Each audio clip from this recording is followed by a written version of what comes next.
कार्यक्रम जनचासोको साथमा Vianet make the right connection, Garima Bikas bank limited, Swachchhanda Nirman Sewa प्राली, class A engineers and builders.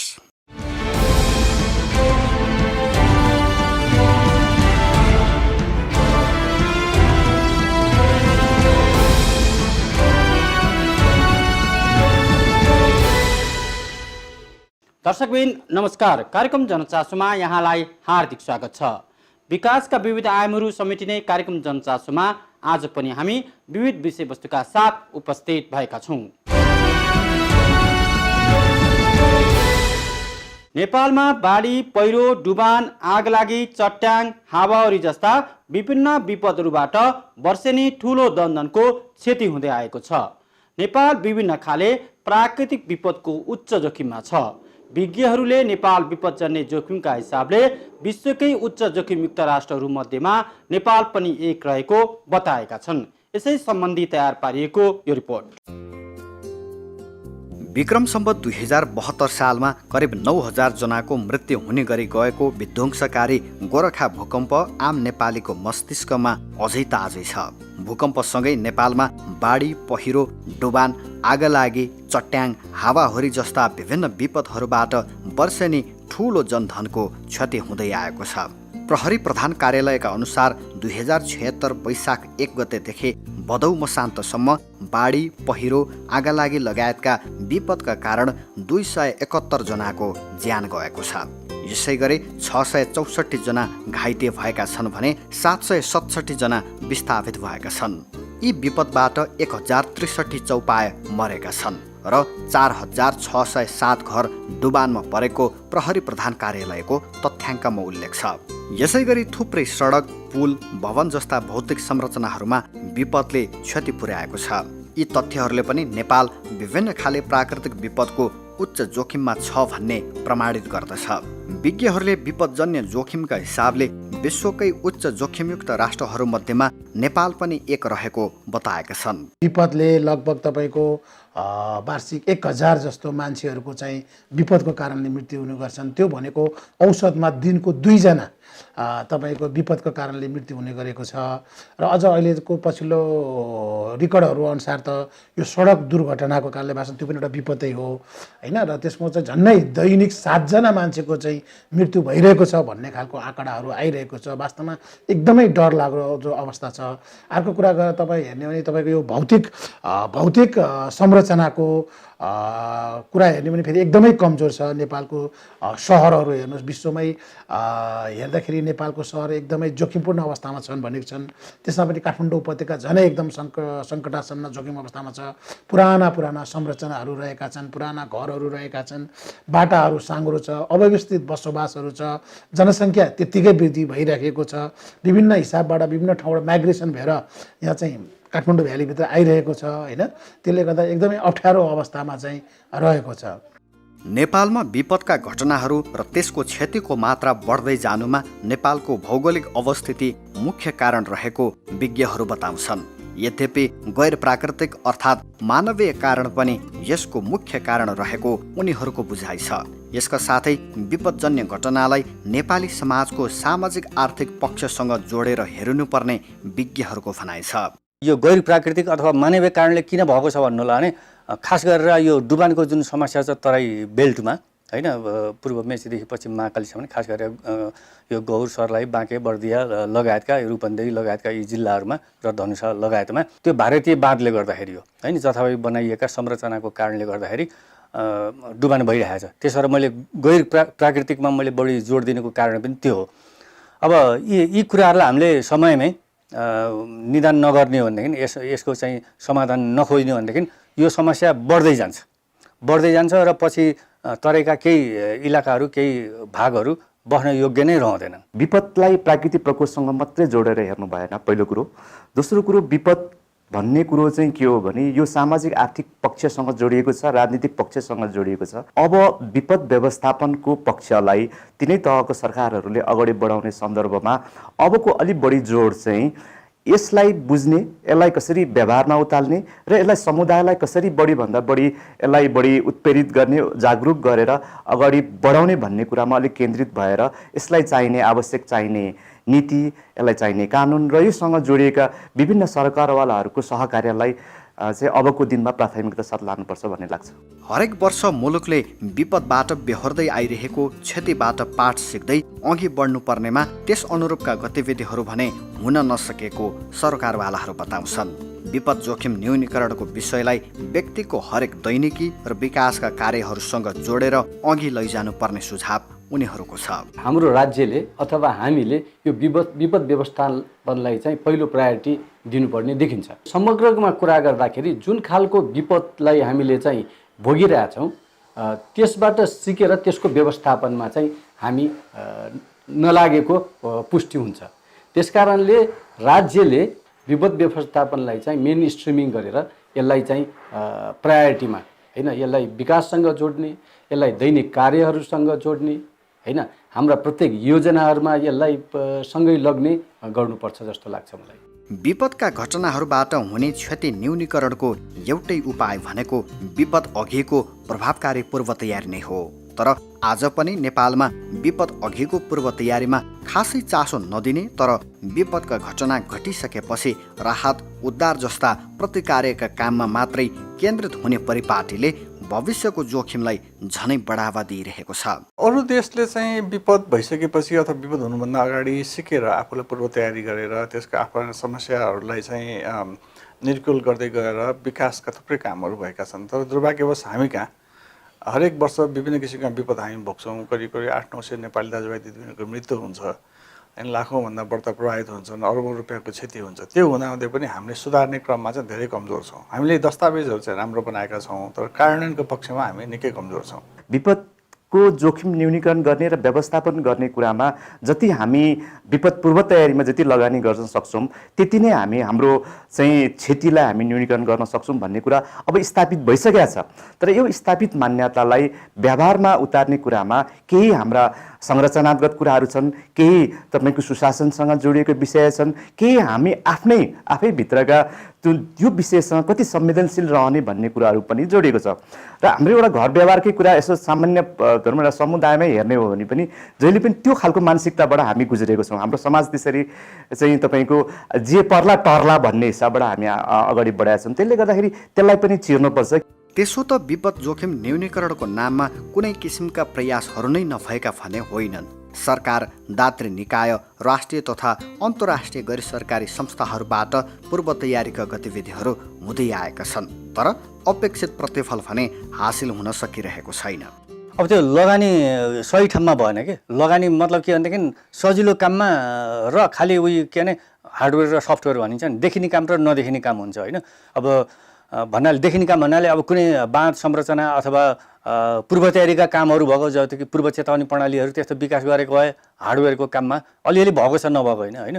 तर त्यसमा बढी लगानी गरेको भएदेखि प्रतिफल राम्रो हुन्थ्यो। तर लगानी बढी केमा भयो भन्नु होला भने प्रतिवेदनहरू तयार पार्ने, सभा सम्मेलन सेमिनार अन्तर्क्रिया भन्यो त्यस्तो काम कुराहरूमा बढी लगानी अथवा खर्च भएको कारणले गर्दाखेरि यसमा बढी पैसा खर्च भए पनि यसको चाहिँ जुन प्रोडक्टिभिटी अथवा यसको नतिजा जुन हुन्छ त्यो चाहिँ सकारात्मक हुन नसकेको कारण चाहिँ त्यो। एनजिओ आइएनजिओहरूको भूमिका कस्तो हुनुपर्छ भनेदेखि यो एउटा बजेट ल्यायो, एउटा कार्यक्रम ल्यायो, त्यही रिपोर्टिङको लागि अथवा त्यही फोटो खिच्नको लागि अथवा त्यतिको लागि मात्रै सीमित भयो जस्तो ठान्दछु म कहीँ। त्यो हुनु सबभन्दा गलत हो। विपद बेचेर पैसा ल्याउने होइन, विकासका लागि पूर्व तयारीको लागि स्वतःस्फूर्त रूपमा चाहिँ पैसा ल्याएर अथवा कार्यक्रम ल्याएर काम गर्ने हो। अब विदेशीहरूको पनि के रह्यो भनेदेखि यहाँ आउने एक्सपर्टको रूपमा बस्ने अनि फलानु विपदको लागि यति काम गरेँ यति गरेँ भनेर भन्ने अनि यो भँगेरालाई चारो छर्या जस्तो यहाँ अलिकति छरिदिने, त्यहाँ अलिकति छरिदिने, त्यहाँ अलिकति छरिदिने, त्यहाँ अलिकति छरिदिने, यो प्रक्रिया गलत प्रक्रिया हो। विपद पूर्व तयारीका गतिविधिलाई प्रभावकारी ढङ्गबाट अघि बढाउनु पर्ने कुरामा सबै पक्ष एकमत रहेको पाइन्छ। तर पूर्व तयारीका गतिविधि सुरु गर्नु अघि देशको कुन क्षेत्रमा कस्ता खालको विपदको जोखिम छ भन्ने कुरा थाहा पाउन जोखिम नक्साङ्कनको काम सम्पन्न गर्न अति आवश्यक रहेको विज्ञहरूको सुझाव छ।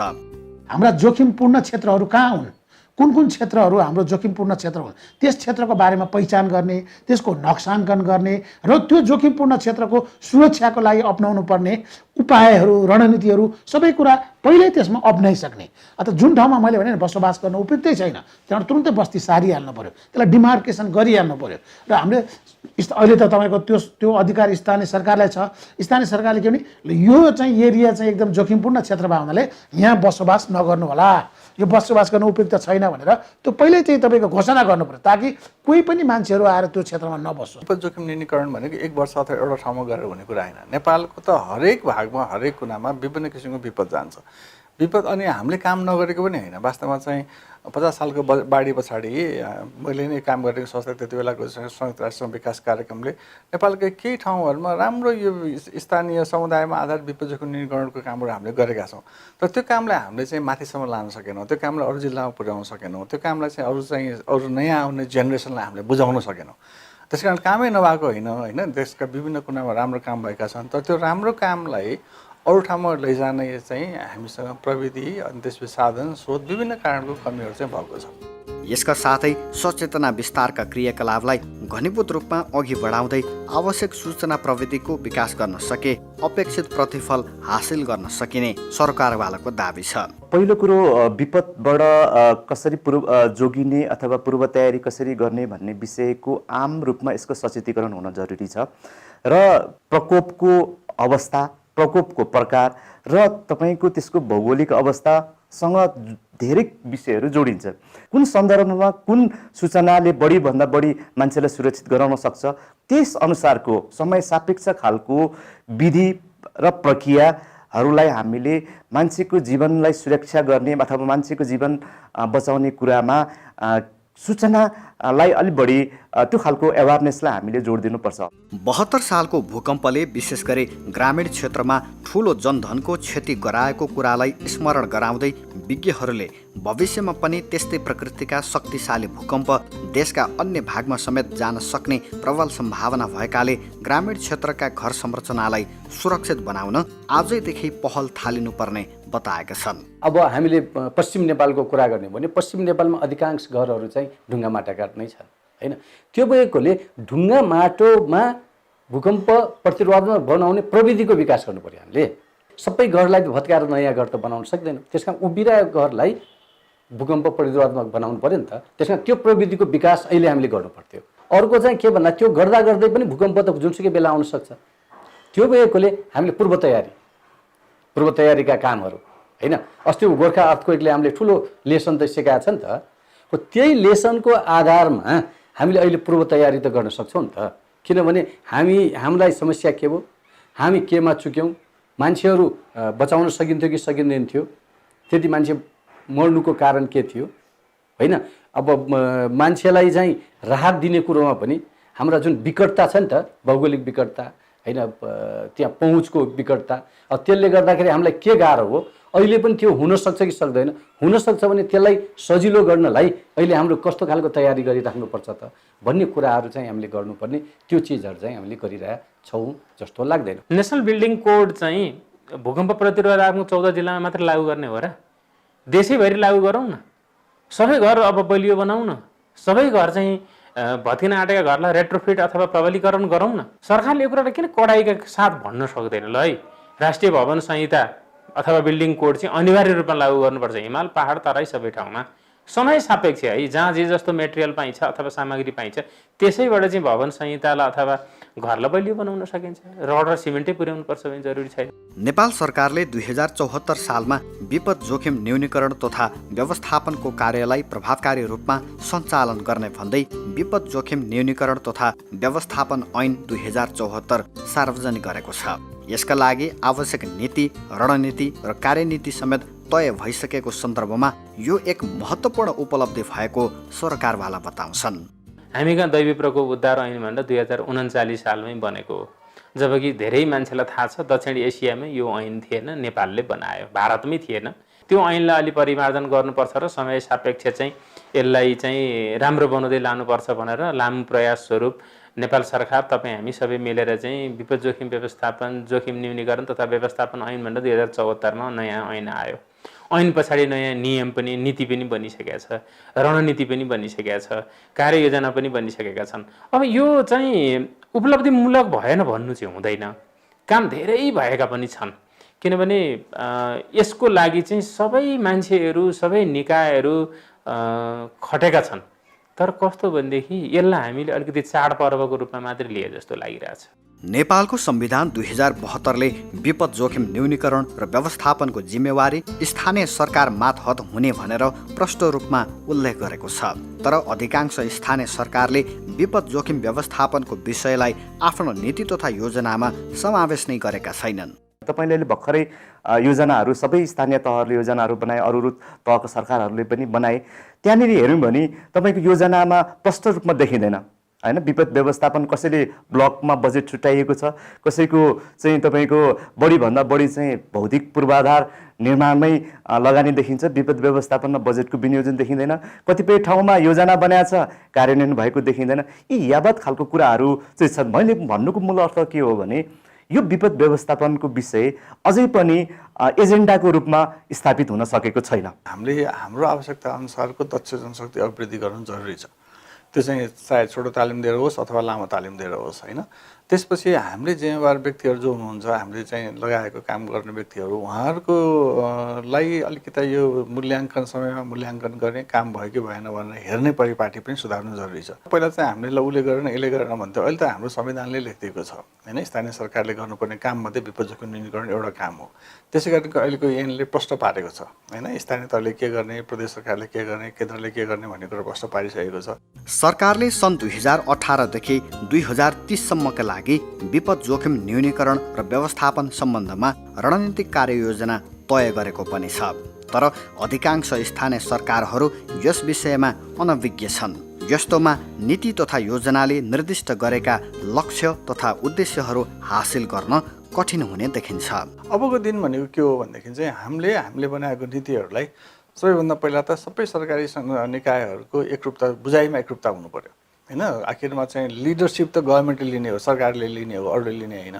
अनि त्यो बुझाइ भइसकेपछि अरू सहयोगी संस्थाहरूलाई एक ठाउँमा राखेर ल है अबको हाम्रो नीति भनेको यो, अबको हाम्रो बाटो भनेको यो हो। त्यस कारण सबैले चाहिँ अब हामीलाई सहयोग गर्नु पर्यो भनेर सबैलाई बुझाउने जिम्मेवारी पनि हाम्रो हो, सरकारको हो। त्यो चाहिँ त्यसै गरिकन आखिरमा कार्यान्वयन गर्ने काम त स्थानीय सरकारले मात्रै गर्छ, अरूले गर्ने होइन। त्यस कारण हामीले त्यहाँसम्म पुग्नु पर्यो, बुझाउनु पर्यो। त्यो दक्ष जनशक्ति अभिवृद्धि गर्ने काम हामीले सहयोग गर्न सक्यौँ भने कार्यक्रम वास्तवमा चाहिँ हामीले 2030 सम्म नेपाललाई विपद उत्थानशील बनाउनमा सक्छौँ। मलाई लाग्छ हामी सक्छौँ र करिब करिब धेरै गर्न नसके पनि अहिलेको मृत्यु दरलाई हामी आधी घटाउन चाहिँ पक्कै पनि सक्छौँ। 2 दशकपछि अहिले बल्ल तपाईँको चाहिँ 2074मा आएर विपद जोखिम न्यूनीकरण तथा व्यवस्थापन ऐन भनेर एउटा चाहिँ संसदबाट पारित भयो र लागू भयो र त्यसमा व्यवस्थापन गरे अनुसार विपद जोखिम न्यूनीकरण तथा व्यवस्थापन प्राधिकरण भन्ने व्यवस्था थियो। त्यो पनि वास्तवमा ऐन लागू भएको झन्डै 1-1.5 वर्षपछि आएर बल्ल सिओको नियुक्ति भयो।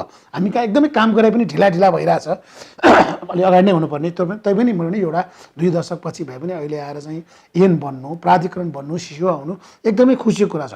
अब जनताले चाहेको होइन, समुदाय चाहेको, तपाईँ हामीले चाह्यो भने यसले प्रभावकारी रूपमा फङ्सन गरोस् होइन, यो स्रोत साधन सम्पन्न होस्। बन्नका लागि बन्न प्राधिकरण बन्यो, कसै सिओ भयो, कसैले जाहिर खायो, तर त्यसले जुन उद्देश्य अनुसार काम गर्नुपर्ने हो त्यो खालको काम गर्न सकेन भने त्यसको अर्थ रहेन। तर हामीलाई के विश्वास छ भने यो प्राधिकरणको उद्देश्य पनि राम्रो छ होइन, राम्रो उद्देश्यका साथ यसको निर्माण भएको छ होइन। अब नयाँ सिओ आउनु भएको छ, मलाई लाग्छ त्यसमा अरू साथीहरू, विशेषज्ञ साथीहरू पनि त्यो टिमभित्र रहनुहुनेछ र त्यसलाई चाहिने अरू जनशक्तिहरू, दक्ष जनशक्ति र अरू सपोर्टिङ हैनहरू पनि त्यसलाई राज्यले सपोर्ट गर्न जरुरी छ। नीतिगत रूपमा नेपालले हासिल गरेको उपलब्धिलाई प्रशंसा योग्य नै मान्न सकिन्छ। तर घोषित नीतिको कार्यान्वयनको पाटोमा भने गम्भीर भएर लाग्न आवश्यक छ। यसका लागि पर्याप्त बजेट र आवश्यक जनशक्ति उत्पादन तथा व्यवस्थापनमा ध्यान दिन आवश्यक छ। सोचेर विपदको पूर्व तयारीमा योजना बनाएरै कार्यान्वयनमा लाग्नुपर्छ भन्ने कुराहरूमा उहाँहरूलाई अलिक कम भएको हो कि उहाँहरूकोमा भएको ज्ञान छिप क्षमतालाई अलिक कम भएको हो कि भन्ने कुराहरू मलाई लाग्यो। अब उहाँहरूसँग आर्थिक स्रोत त अलिअलि छ, तर त्यसलाई कसरी व्यवस्थापन गर्ने भन्ने कुरो उहाँहरूलाई चाहिँ त्यो ज्ञान सिपको चाहिँ कमी छ। जस्तो एउटा उदाहरणको लागि स्थानीय सबै गाउँपालिका नगरपालिकाले चाहिँ स्थानीय विपद जोखिम व्यवस्थापन तथा न्यूनीकरण योजना भनेर भन्छ। त्यो कार्यान्वयन गर्ने प्रक्रिया उहाँहरूलाई अलि थाहा छैन। योजना बनाउने कुराहरू अलि उहाँहरूलाई थाहा छैन।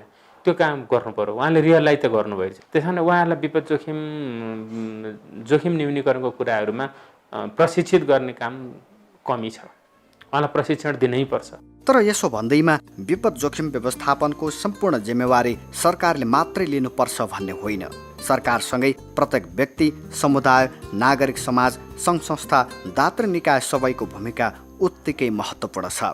अझ भन्ने हो भने सम्बन्धित सबै पक्षको एकीकृत प्रयासले मात्रै यसको दिगो समाधान हुन सक्दछ। विपद जोखिम न्यूनीकरण अथवा विपद जोखिम व्यवस्थापन भनेको एउटा निकाय, सरकारी अथवा गैर सरकारी संस्थाको जिम्मेवारीको कुरा होइन। यो 3 करोड नेपालीले बुझ्नुपर्ने, बुझाउनु पर्ने र गर्नुपर्ने काम हो। त्यसकारण मेरो सुरक्षाको जिम्मेवारी मैले लिनुपर्छ होइन। त्यसकारण तर त्यो ज्ञान दिने काम चाहिँ हाम्रो हो, दक्ष जनशक्तिको काम हो। त्यसपछि गैर सरकारी संस्था जसमा जो यस विषयमा काम गर्छ उहाँहरूको काम हो। सरकारी निकाय जसले विरोधमा काम गर्छ उहाँहरूको काम हो। यो बाढी र पहिरोको एउटा अर्को मूल कारण भनेको डोजर आतङ्क पनि हो, जुन पहाडी इलाकाहरूमा चाहिँ विभिन्न गाविस वडाहरूमा बाटो बनाउने बिना इन्जिनियरिङ होइन, त्यसको वातावरणीय प्रभाव मूल्याङ्कन नगरिकन बाटोहरू बनाएको छ। त्यसले गर्दाखेरि नै बाढी पहिरोको समस्या बिग्रालो भएको छ। त्यहाँ त्यो डोजर आतङ्क बन्द गर्नु पर्यो, त्यसलाई व्यवस्थित गर्नु पर्यो, त्यसलाई इन्जिनियरिङ हिसाबले चलाउनु पर्यो। यो विपद व्यवस्थापनलाई व्यक्तिले, राज्यले प्राथमिकतामा राख्न जरुरी छ होइन।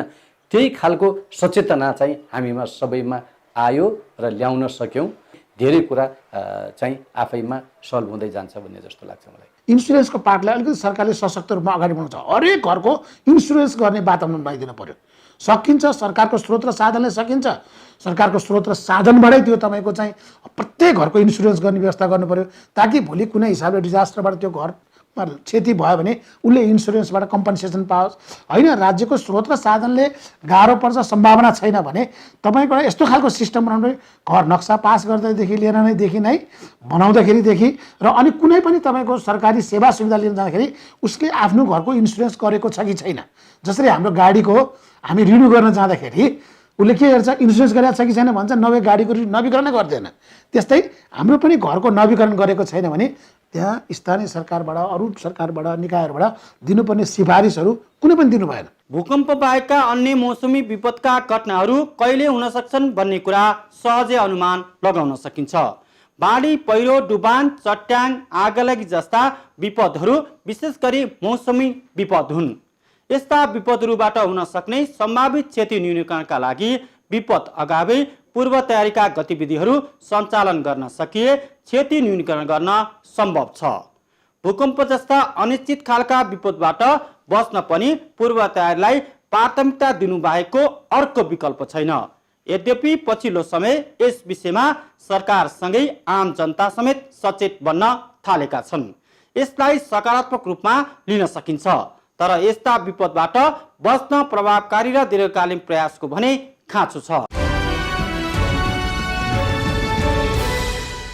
20th एनिभर्सरी को लभली अवसरमा वाया नेटको क्या लभली अफर अब पाउनुहोस् Xiaomi Redmi Note 8 र Note 8 Pro with Vianet internet र net TV pack starting price मात्र रु 19,500 मा। साथै Vianet को इन्टरनेट र नेट टिभी सँग पाउनुहोस् Samsung र Skyworth को 32 इन्च देखि 43 इन्च सम्मको टिभीहरू मात्र रु 18,790 देखि। Vianet को क्या लभली अफर।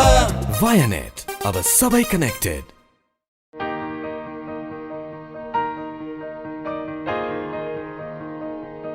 छोरा, मैले पाएँ तिम्रो पसिनाको कमाई मेरो मुठीमा छ।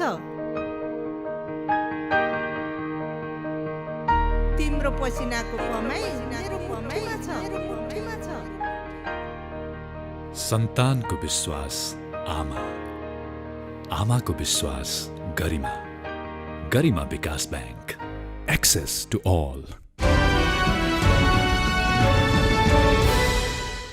कार्यक्रम जनचासोको साथमा Vianet, make the right connection, Garima विकास बैंक लिमिटेड, स्वच्छन्द निर्माण सेवा प्रणाली, class A engineers and builders. यिनै विविध सामग्रीका साथ आजका लागि कार्यक्रमको समय सकिएको छ। अर्को हप्ता यस्तै विषयवस्तुका साथ पुनः आउने नै छौँ। तबसम्मका लागि म सहित सम्पूर्ण युनिटलाई बिदा दिनुहोस्। हस्त नमस्कार।